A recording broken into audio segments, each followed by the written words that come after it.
In the aftermath of both Trump's new national security strategy and his controversial peace plan for Ukraine, more and more European politicians have concluded that Europe needs to somehow regain its independence from the US. Despite a relatively widespread consensus that something needs to be done, however, there's less agreement as to how the EU might get here. So in this video, we thought we'd give Ursula von der Leyen a hand and suggest what the EU could actually do to decouple from the US.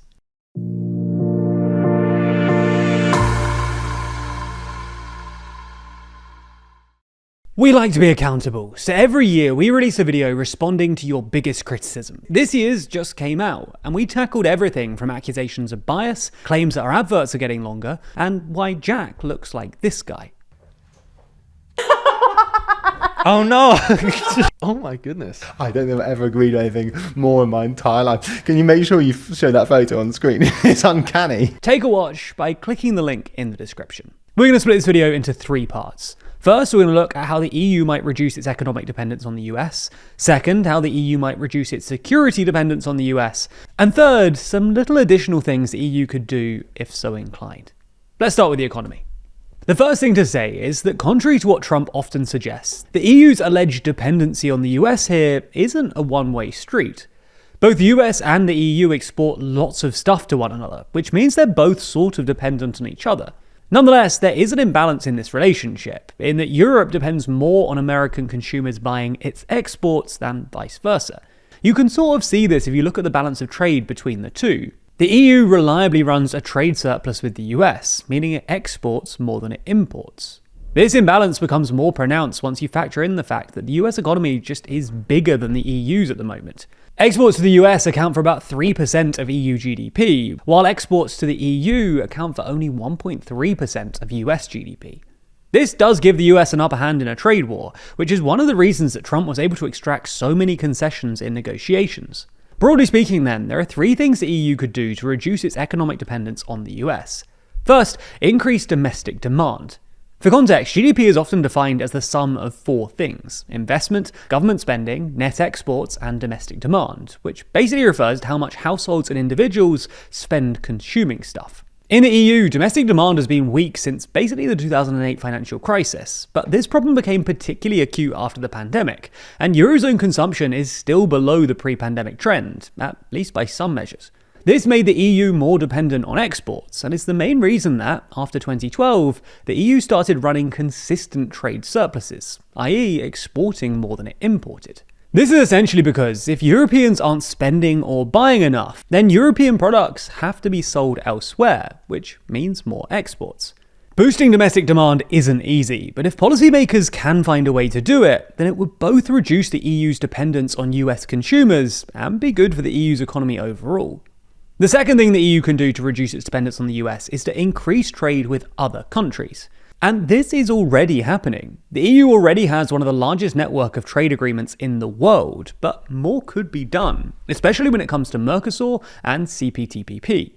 The third thing is the EU could do what's known as a capital markets union. We're not going to go into too much detail here, but the TLDR is that a capital markets union would essentially create one big pool of European money, which would make it easier for innovative companies, who often have to go to the US for this reason, to find funding inside Europe. So that's the economy. On security. In the short term, the most important thing Europe can do is to find a way of funding Ukraine's war effort without American support, whether that's seizing frozen Russian assets or redirecting defense spending. In the longer term, the EU needs to strengthen Europe's military capabilities to the point that the US just isn't needed. This can either be achieved by increasing national defense budgets or by more intra-European cooperation. For context, European governments currently get pretty rubbish bang for their buck when it comes to defense spending. European-made howitzers and tanks, for instance, cost multiple times that of their Russian or Ukrainian-made counterparts. This is largely because Europe's national armies like buying stuff from their domestic defense champions. But these companies aren't particularly cost efficient, both because they know they've got a captive market, and also because national armies only put in relatively small orders, and thanks to economies of scale, the smaller the order, the more expensive the kit.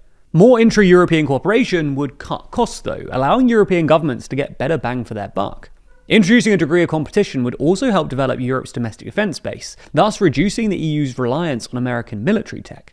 To this end, it would probably also be a good idea for Europe to buy less US equipment during its ongoing defense boom, which is why US arms companies have actually been excluded from the EU's new Readiness 2030 program. So that's how the EU can reduce its economic and security dependence on the US. On the economic front, more domestic demand, more trade with other countries, and a capital markets union. On the security front, either more defense spending or better intra-European integration on security matters, and less American-made military tech. This is sort of the bare minimum for strategic autonomy, but if the EU wants to go further in insulating itself from US pressure, then there are at least two more things it could do. First, defend what we might call Europe's political independence, by taking steps to limit US influence in European elections and political discourse. The most prominent vehicle for US influence in this respect is Elon Musk's X, which has a massive influence on European discourse and is constantly projecting American issues into British and European politics.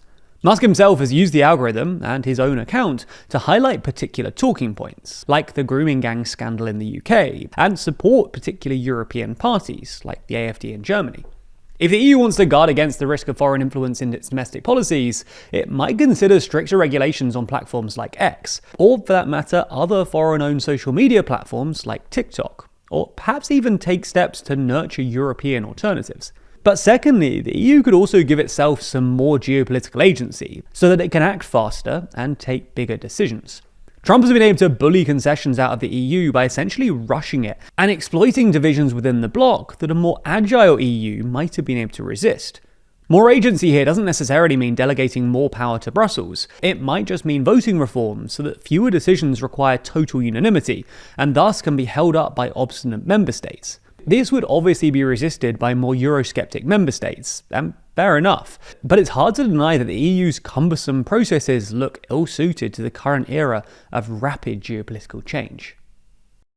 Now, as a viewer of TLDR, we know that you're a details person, so you probably check at least half a dozen reviews before forming an opinion or making a big-ticket purchase. You read the nutritional information on cereal boxes. You even read the terms and conditions for some app you almost downloaded. So when you're giving to charity, why should these things be any different? Well, today's sponsor, GiveWell, provides you with those details as an independent resource for rigorous, transparent research about great giving opportunities.